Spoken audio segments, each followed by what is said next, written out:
orphan home for the care of orphans over in James 1:27. To have a parallel, Brother Merideth, with your setup, since you have churches sending to a benevolent society that in turn provides a home for orphans, then we'd have to have churches sending to a church-building society, let it in turn provide church buildings for us to assemble in. Now that's the parallel. So if you're going along with one, why not the other? I'm glad you brought that up. And Brother Meredith said that visit does not mean, it does mean go see and so on, but he said it doesn't mean just go say hi and leave. It means more. Brother Meredith, my point wasn't that we're not to help those that need when we go see them. But my point was it involves going to see. You can't go see by just sending a check. That's my point. And he said something about folks need to go up there and visit and see. You mean they're not visiting by sending the check? I thought you thought sending the check was visiting. You mean they can send checks all their lives and never be visiting? They ought to go visit those folks? That's what you suggested. And then on his last chart, I believe, that he used just before he sat down, on chart 52, he said, now here's the church can contribute to original home or donate to it. 1 Timothy 5 shows it can a new home. Well, now the truth is 1 Timothy 5:16 doesn't say anything about a home. It says to relieve widows indeed. Now the widow might not need a home. She might need relief folk, as we said earlier. She might need something besides a home. She's got a home maybe. Some widows would need a home that is a place to stay, Brother Meredith, but others have a home, but they need something else. You don't think she needs a family relationship necessarily, do you? You don't think she needs having restored what she lost to become a widow, do you? If so, can the churches restore that relationship she had before? Can they provide husbands for those widows? That's your parallel. You better face up to it or quit bringing it up. But notice here, the truth about this is that here are churches, he says, getting their original homes. Well, what do they do when they give those original homes, Brother Meredith? Don't they just give it to them? What do they do when they have these so-called new homes? They send up here to a human organization, a benevolent society called Home for the Aged, that it in turn might provide this so-called new home. And so you don't illustrate your own doctrine here. He keeps trying to avoid the very thing he's defending. He don't illustrate on his own charts. Don't you see that to have a parallel, you'd have to have the churches sending up here to a benevolent organization that it in turn provides those new homes. It's been having campus care, it's going to deinstitutionalize and start having some family-centered units or that sort of thing. And then Brother Meredith has had quite a bit to say about Sutton's orphan home. Give us that chart too. Of course, the truth about it is Sutton doesn't have an orphan home in what I told him, because he asked me a question about whether or not the church could provide a place, necessary personnel in order to care for the need, and that's what I told him, that for those whom it was responsible that it could. And I also stated the church have oversight of his work.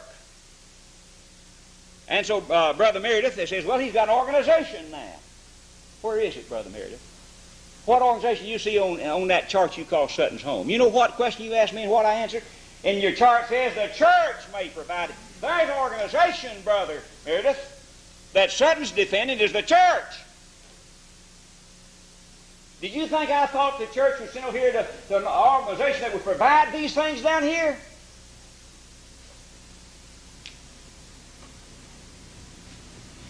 And then he said something about, he said, now, let me ask you this, Brother Meredith.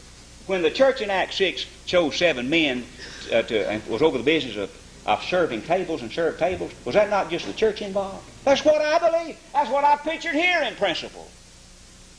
Church at work, local congregation having oversight of his work. See, that's not at all what you're trying to contend for. I tell you what you do when you write this debate up, you put Sutton's Home as revealed in the book of God. The church is to provide for those for whom it's responsible. And if they need a home, a place to live, they provide that. If they need food or something, they provide that. They need some oversight, they provide whatever is needed in carrying out that work, Brother Meredith. And they can provide it without going into the business, incidentally. He talks about recreation, entertainment being needs of orphan children. I never did think I had to have that to be relieved myself when I was hungry and when I was naked. When I grew up, I did well to get 1 pair of shoes a year, but I never did go with my feet cold. And I never did have many toys bought from me, but I grew up and I did all right as far as recreation was concerned. No, you don't have to have all this entertainment recreation, Brother Meredith. That's not relieving the needs of a destitute child. You think that's what the Bible says? That church ought to be providing money for all the recreation and entertainment children engaged in today? Is that what you're trying to defend? Show the Bible for it. But after Brother Meredith showed this other evening, he said, quote, "There's nothing wrong with having a home like this." End the quote. All right? He agrees with me. Give up your proposition then. You know, that's kind of strange. He said, there's nothing wrong with having it like this. All he objected to was the poor saints' orphans, he said. He'd bring in everybody else, every orphan.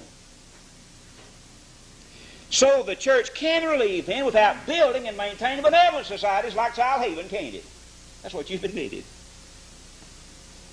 Brother Meredith, why would you insist on these benevolent societies which cause so much strife and division among the people of God when you say that there's nothing wrong with this? Why would you let the churches operate like God's book shows? Why have all the strife and the division among God's people? Why try to force upon us something that violates our conscience because we can't find authority in God's book for it? And then Brother Meredith says, suppose you put 7 children in this home, said, are you going to comply with the law, get a license and charter and incorporate? Brother Meredith, you've talked a lot about incorporation and charters and state laws and all that and what the state laws require. I want proof that the state laws in the various states require the church to set up a separate organization from the church in order to relieve those for whom it's responsible. Don't just get up here and tell us about it, prove it. But note carefully, now don't misrepresent me on this. There's nothing wrong with the fact of incorporation itself. What is wrong is what is incorporated. The organization, whether incorporated or not incorporated, when you got a human organization between the church and the work being done, then you got something there God did not authorize. That's what's wrong with it, Brother Meredith. And so, you show me where where the state laws require churches to incorporate, even, although I don't oppose church incorporating within and of itself. But you just show me where that the state laws require churches to incorporate and form a separate organization from the church, not just an incorporated church, but a separate organization that it in turn provide for the care of the needy. That's what you're making like the law requires, and I challenge you to produce a proof of it. But if it is required by law, you know what we'd do? We just wouldn't go by the law, since there's no authority in God's book to do it. If the law required us to build a missionary society to preach the gospel, you think we'd build one? You would, wouldn't you? You don't comply with the law of the land, would you? Would you? Or just not preach? You tell us. You brought up this matter of complying with the law. I believe in respecting every law as long as there's no conflict with God's law. But what about if we got 7 in here? He said in some states if you get above 6, you got to have all these things. You know what we do? If the law required another organization apart from the church to take care of them, we had 7, and we couldn't have but 6 without having that separate organization, we'd just take care of 6 there, and we'd take care of that other one somewhere else. Oh, we wouldn't have any problem. We just wouldn't take care of them there in that particular place. We'd have another place over here, or put them in a private home or something. Oh, we'd take care of all of them, Brother Meredith. And we wouldn't have to violate state law to do it either, even if it required that. 1 minute. And Brother Meredith said, suppose the number of needy people, increased to 7 like we said, but we just take care of them like I told you. See, we don't have any problem with that. You thought you had a problem, didn't you? You thought about this thing so many times, you never heard the truth on it much, and you just wondered about it. And you thought that, well, we've got a problem for them. You don't have a problem for us, because we're letting the principles of truth and righteousness guide us. And then he said something about, incorporating over and over. You don't incorporate a place, do you? You incorporate a place, a building. Is that what you incorporated? Is that what you're talking about? You incorporate a relationship, a family relationship. Is that what you incorporate?